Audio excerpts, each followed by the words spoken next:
तो देखें पहला स्वर यानी या अच। स्वर परिभाषा आती है कि स्वर किसे कहते हैं। स्वर होते हैं ये अपने आप में स्वतंत्र होते हैं, खुद में अपने आप में क्या होते हैं, पूर्ण होते हैं, इन्हें किसी की आवश्यकता नहीं होती। व्यंजन होते हैं वह अपने आप में पूर्ण नहीं होते हैं, इन्हें किसी अन्य वर्णों की क्या करनी पड़ती है, आवश्यकता होती है, अन्य वर्णों की सहायता लेनी पड़ती है। तो सबसे पहले देखेंगे स्वर की परिभाषा। संस्कृत में देखें ये साम वर्णनाम ये साम वर्णनाम उच्चारण में स्वतंत्रतया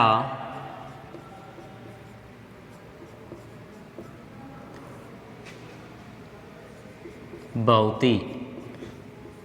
क्या कहा है, देखें ये साम वर्णनाम उच्चारण स्वतंत्रतया भवति। जिन वर्णों का उच्चारण कैसे होता है, स्वतंत्रता से होता है। कैसे होता है, स्वतंत्रता से होता है। ते स्वरा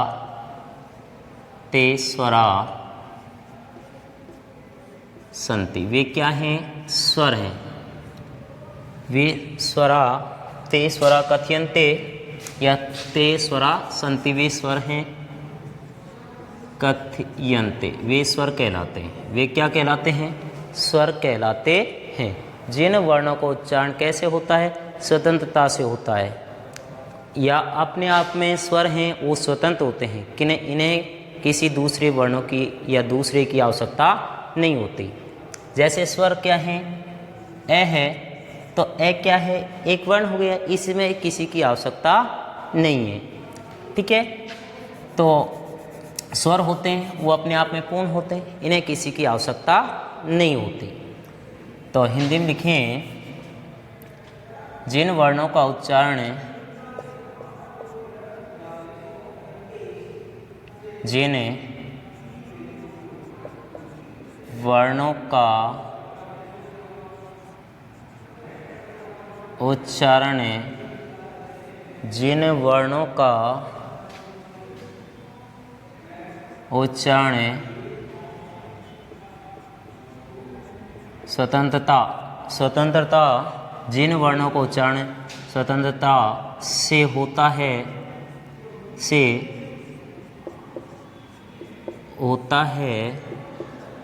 वे स्वर कहलाते हैं। वे क्या कहलाते हैं, स्वर कहलाते हैं। जिन वर्णों का उच्चारण कैसे होता है, स्वतंत्रता से होता है, वे क्या कहलाते हैं, स्वर कहलाते हैं। ठीक है, स्वर के भेद स्वरस्य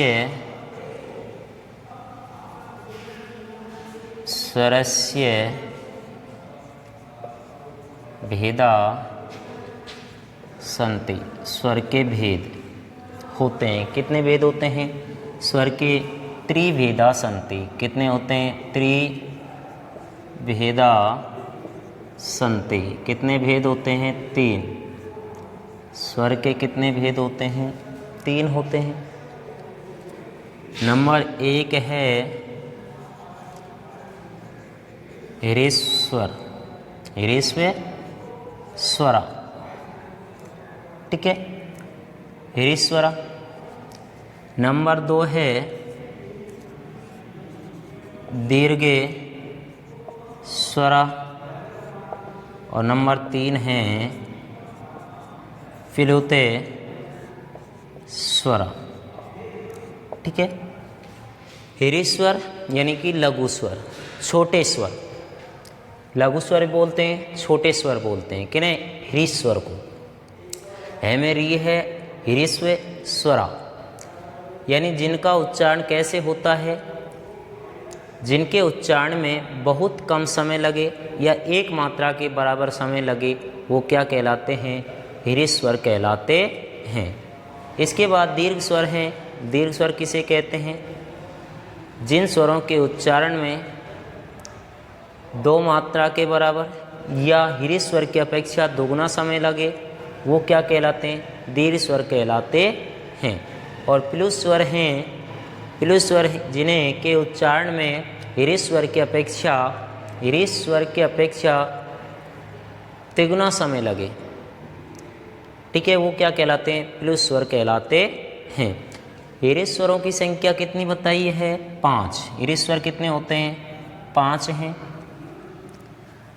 दीर्घ स्वर 8। दीर्घ स्वर कितने बताए जाते हैं? 8 है, वो आगे पढ़ेंगे अभी। हीरे स्वर 5, दीर्घ स्वर 8 अधिकतर उपयोग में लिए जाते हैं। हीरे और दीर्घ स्वर उपयोग में लिए जाते हैं, इसलिए संस्कृत में जो स्वर होते हैं उनकी संख्या कितनी होती है? 5 और 8 कितने होते हैं? 13। तो संस्कृत में स्वरों की संख्या कितनी होती है? मूल रूप से 13। वैसे बात की जाए माहेश्वरी सूत्रों में स्वर होते हैं 9। कितने होते हैं? 9 बताए जाते हैं, ठीक है। और इसके बाद यानी प्लुत स्वरों को भी इनमें सम्मिलित किया जाए तो 9 बताए जाते हैं। प्लुत स्वर कितने होते हैं? 9। तो 8 और 5 13 और 9 कितने हो गए? 13 और 9 22। तो यानी प्लुत स्वरों को भी सम्मिलित किया जाए तो 21 या 22 बताए जाते हैं, ठीक है। अब नंबर 1 देखें, हीरे स्वर की परिभाषा देखेंगे। हीरेस्व स्वरा, हीरेस्व स्वरा। हीरे स्वर की परिभाषा देखें। एते एक मात्रा कालीन, एते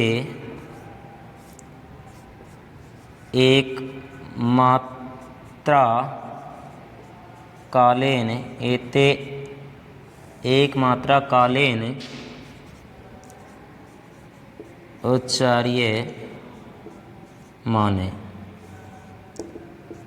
क्या है? एते एक मात्रा कालीन उच्चारण, जिनके उच्चारण में एक मात्रा के बराबर समय लगे या अर्थात बहुत कम समय लगे, बहुत थोड़ा समय लगे, उन्हें क्या कहते हैं? हीरे स्वर कहते हैं। यानी हिंदी में लिखें, जिनके उच्चारण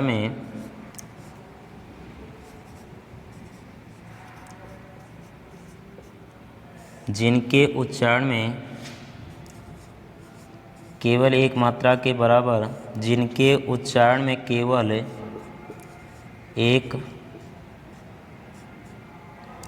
एक मात्रा, जिनके उच्चारण केवल एक मात्रा के बराबर, एक मात्रा के बराबर समय लगे, जिनके उच्चारण केवल एक मात्रा के बराबर समय लगे या अर्थात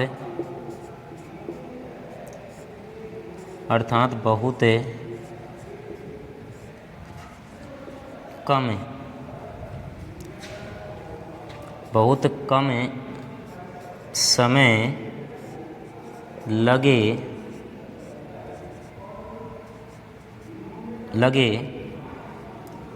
उन्हें हीरेस्व स्वर कहते हैं। क्या कहते हैं? हीरे स्वर। जिनके उच्चारण केवल एक मात्रा के बराबर समय लगे अर्थात बहुत कम समय लगे, उन्हें बोलते हैं हीरे स्वर। हीरे स्वरों की संख्या कितनी होती है?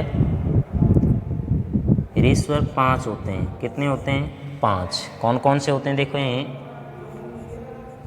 ए, ई, ऊ, री और लिरी। ये क्या हैं? 5 हीरे स्वर हैं। इनके उच्चारण में बहुत कम समय लगता है। यानी कि संस्कृत परिभाषा एते एक मात्रा कालीन उच्चारण, जिनके उच्चारण में केवल एक मात्रा के बराबर समय लगे अर्थात बहुत कम समय लगे, उन्हें क्या कहते हैं? हीरे स्वर कहते हैं। हीरे स्वरों की संख्या कितनी होती है? 5। ए, ई, ऊ, री, ली।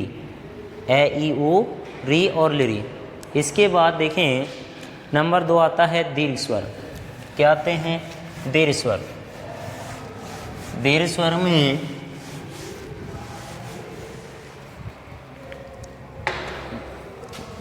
नंबर 2 है दीर्घ स्वर।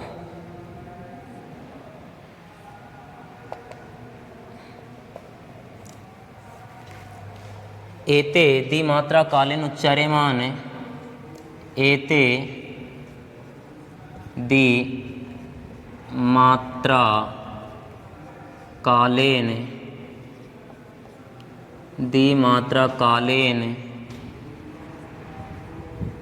उच्चार्यमान। एते द्विमात्रा कालीन उच्चार्यमान यानी कि जिनके उच्चारण 2 मात्रा के बराबर समय लगे उन्हें क्या बोलते हैं? दीर्घ स्वर बोलते हैं। तो जैसे हिंदी में लिखें, जिनके उच्चारण में केवल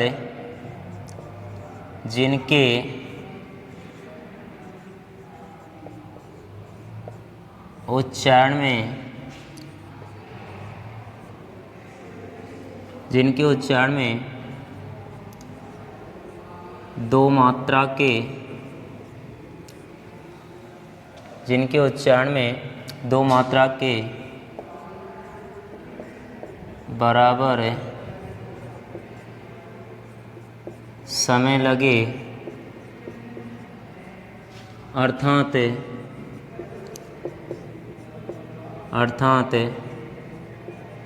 ह्रस्व स्वर की अपेक्षा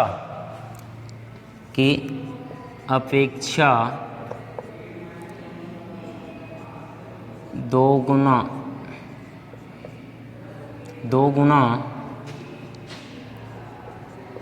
समय लगे अर्थात ह्रस्व स्वर की अपेक्षा 2 गुना समय लगे उन्हें दीर्घ स्वर कहते हैं। उन्हें क्या कहते हैं? दीर्घ स्वर कहते हैं। इनकी संख्या कितनी होती है? जैसे ये कौन कौन से हैं? जैसे ये 8 होते हैं। आ, ई, बडाऊ, बडिरी, ए, आई, ओ और औ। आ, ई, ओ, री, ए, आई, ओ, औ। ठीक है, यानी कि जिनके उच्चारण में केवल 2 मात्रा के केवल 2 मात्रा के बराबर समय लगे। उच्चारण में केवल, यहाँ लिखेंगे केवल। जिनके उच्चारण में केवल 2 मात्रा के बराबर समय लगे अर्थात ह्रस्व स्वर की अपेक्षा क्या लगे? 2 गुना समय लगे, उन्हें क्या बोलते हैं? दीर्घ स्वर बोलते हैं। ठीक है, नंबर 3 है प्लुत स्वर। नंबर 3 क्या है? प्लुत स्वर है।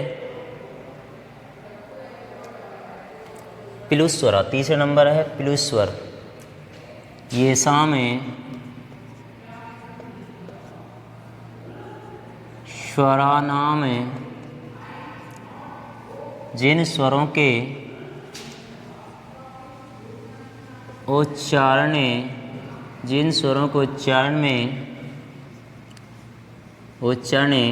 दीर्घभ्य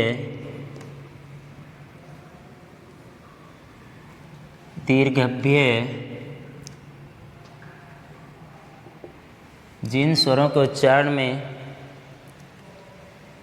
दीर्घभ्य स्वरभ्य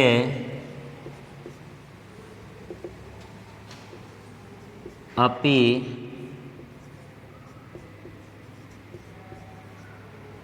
अधिक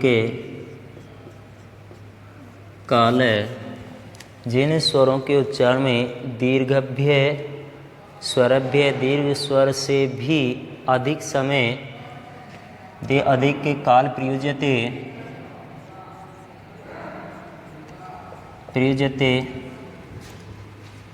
ते प्लुते स्वरा संति। वे क्या हैं? प्लुत स्वर हैं। जिन स्वरों के उच्चारण में दीर्घ स्वर से भी अधिक समय लगता है वे क्या कहलाते हैं? प्लुत स्वर कहलाते हैं। ये कह सकते हैं कि ह्रस्व स्वर की अपेक्षा 3 गुना समय लगे वो क्या कहलाते हैं? प्लुत स्वर कहलाते हैं। तो हिंदी में लिखें जिनके उच्चारण में जिन स्वरों के उच्चारण में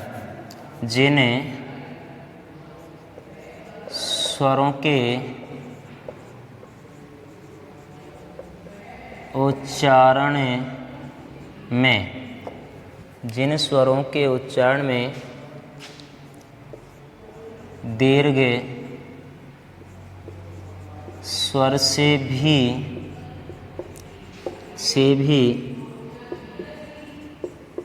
अधिक समय लगता है। जिन स्वरों के उच्चारण में दीर्घ स्वर से भी अधिक समय लगता है अर्थात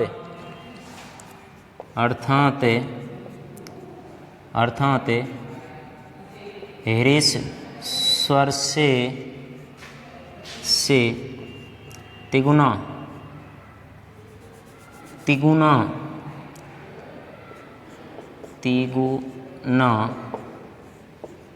समय लगे उन्हें प्लुत स्वर कहते हैं। ठीक है, प्लुत स्वरों की संख्या होती है 9। जैसे ए है, इसके पीछे इसके मान ले जो ये चिन्ह है इसका मतलब इसकी 3 मात्रा का निशान होता है। चिन्ह होता है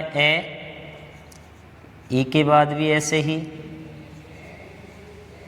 उ री लिरी ए आई ओ और औ।